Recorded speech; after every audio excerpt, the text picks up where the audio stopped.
Greetings and welcome. You're tuned into TMH Daily English News with me, your host, Dilithna Dawalko. The headlines today: video showing an armed vigilante group throwing civilians onto fire and burning them alive has gone viral throughout all social media platforms.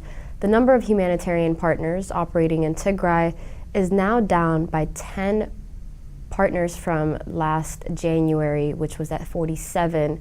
And the latest data from the blockaded Tigray shows that 2021 crop field was just 25 to 50% of what was a regular year from last year. As we move on to our main stories for today, video showing an armed vigilante group throwing civilians onto fire and burning them alive has gone viral throughout all social media platforms. This video is suspected to be in the Metakhel zone of Benshangul Gumuz region, and the victims are said to be Tigrayans who were detained in Metakhel. And according to one Twitter handle by the name of Hamza Oromia, the perpetrators of this heinous atrocity crime are special forces from the Amhara and southern region guarding the Grand Renaissance Dam in Benshangul Gumuz region. In this video, one of the perpetrators is heard saying junta. Others mock the burning man, saying roast him. His flesh would be delicious with bread. Could you imagine? State-sponsored hate campaign by Abiy Ahmed's government has incited mob attacks on Tigrayan civilians living in multiple various parts of the country. If you have seen this video throughout social media, make sure you take care of your mental today, okay?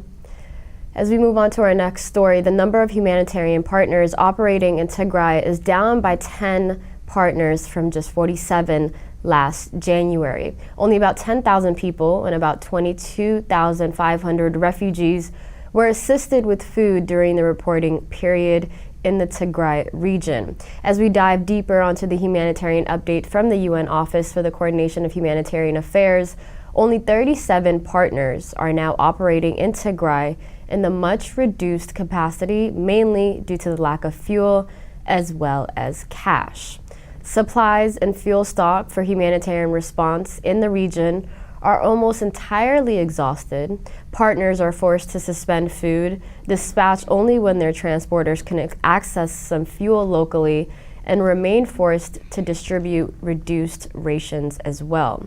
Among food partners, for instance, there's only one less than 600 liters of fuel available, which is excluding the contingency stock, as of the 8th of March. Only about 10,000 people and about 22,500 refugees were assisted with food during the reported period within the Tigray region. Although in the Amhara region, more than 102,000 displaced people were reached with essential health services just during the month of February alone. About 87,000 people were assisted with food in Afar during the reporting week, while high-energy biscuits were distributed to more than 5,000 newly displaced people. Due to the lack of assistance, loss of livelihoods, dysfunctional markets, the majority of households in Tigray resorted to negative coping mechanisms, including selling harvests to pay debts off, begging, limiting meal portion sizes, as well as reducing the number of meals that one intakes per day.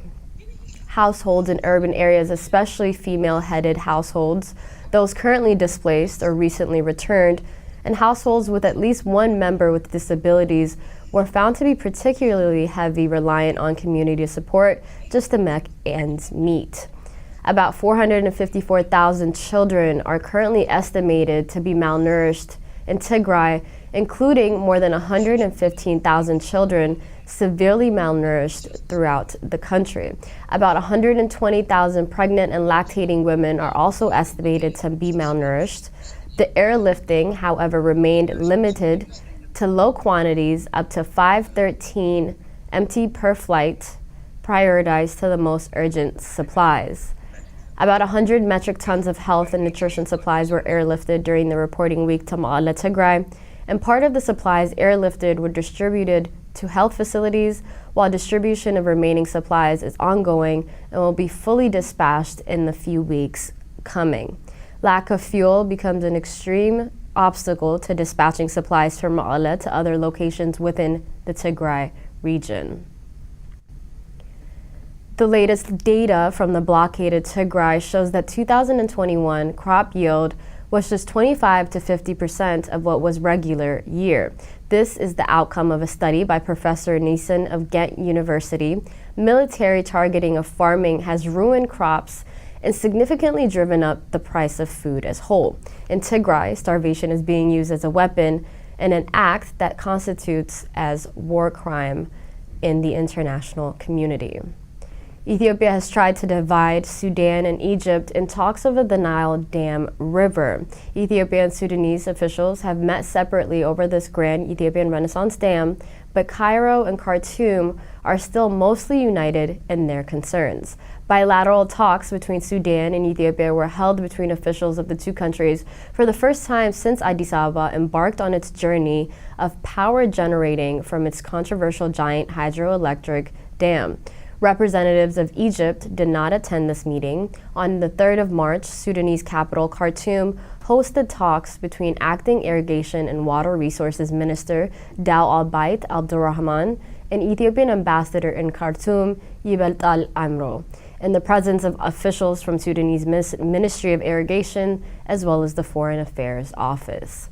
The meeting comes at a time when the international momentum to help the three countries overcome their differences is waning amid the preoccupation of the West with the Russian invasion of Ukraine currently. Abdul Rahman told the Ethiopian ambassador that Khartoum has concerns over the GERD and that can only be overcome by binding agreement that takes into account the interests of the three countries. And Ahmed al-Mufti, a former member of the Sudanese delegation to the Grand Ethiopian Renaissance Dam, negotiations told Al Monitor that Ethiopia is bothered by the coordination between Egypt and Sudan over this current dam crisis. On the 9th of February, spokesman for the Ethiopian Ministry of Foreign Affairs, Dina Mufti, said Sudan's position on the GERD serves the interest of a third party, not the Sudanese, as he alluded to Egypt's whole. Mufti noted that Addis Ababa is adopting a strategy aimed at deflating coordinations between Egypt and Sudan by holding meetings with the Sudanese side alone. That concludes our news for today. But before we go, as it is March, globally known as the International Women's Month, TMH has gathered the women and the Wa'arotat of the diaspora Tigrayan women to send a message, an uplifting message for the women and the Tigrayan women globally, but most importantly, the one that are currently still fighting in this ongoing conflict and genocide within the Tigray region. Let's take a look. قولتي لك بقدم عيني شوي بالمساء قلبي ندايب علي فلتخبتي نماما مني يما تخدما نداي. Happy International Women's Day to all my Tigraitis holding it down abroad. A woman with a voice is, by definition, a strong woman, and I raise up my voice not so I can shout, but so that those without a voice can be heard. Your story is what you have, what you will always have. It's something to own. Each time a woman stands up for herself, without knowing it possibly, without claiming it, she stands up for all women. Happy International Women's Day. To be born a woman is a blessing in and of itself, but then to be born a Tigrawiti woman is something that I will forever be grateful for. You may not control all the events that happen to you, but you can decide not to be reduced by them. Happy International Women's Day. You may write me down in history with your bitter, twisted lies. You may trod me in the very dirt, but still like dust, I'll rise. It's in our blood to always rise. I am deliberate and afraid of nothing. Like all Tigrawitis, I am afraid of nothing. Happy International Women's Day, Wa'arotat Tigray. I would like to share a quote today that inspires me by a woman who really inspired me, fighter Aganesh Mellis, who was a Tigrayan female freedom fighter and gave her life to Tigray. And she said, "Gadli metukwast rahayhonen," which translates roughly to, "The fight doesn't only mean to shoot." So on this day where we commemorate women globally for all of their accomplishments and achievements, I would like to acknowledge and admire and appreciate my sisters, the women of Tigray, the Wa'arotat, who give their all daily to Tigray. in every way, be it their skills, be it their knowledge, be it their connections, within whatever capacity you are giving to Tigray. I'm so grateful to be among you all. Nobody's free until everybody's free. So our sisters, our mothers, our grandmothers in Tigray right now, we hear you. We will never stop speaking for you guys. We love you. Continue using your voices for the voiceless. Tigrayan woman, be proud of yourself. We are Tagaru. The water of Tigray. Tigray تسعر. Tigray تسير. Tigray تسعر. Free Tigray.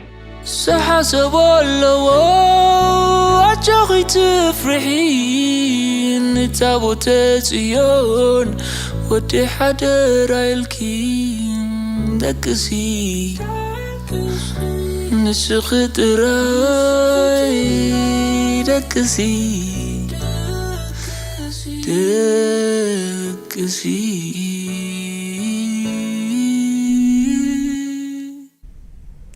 I hope you guys enjoyed that just as much as I loved that video, curated by our very own women of Tigray. Thank you for everybody that joined us and participated in the video.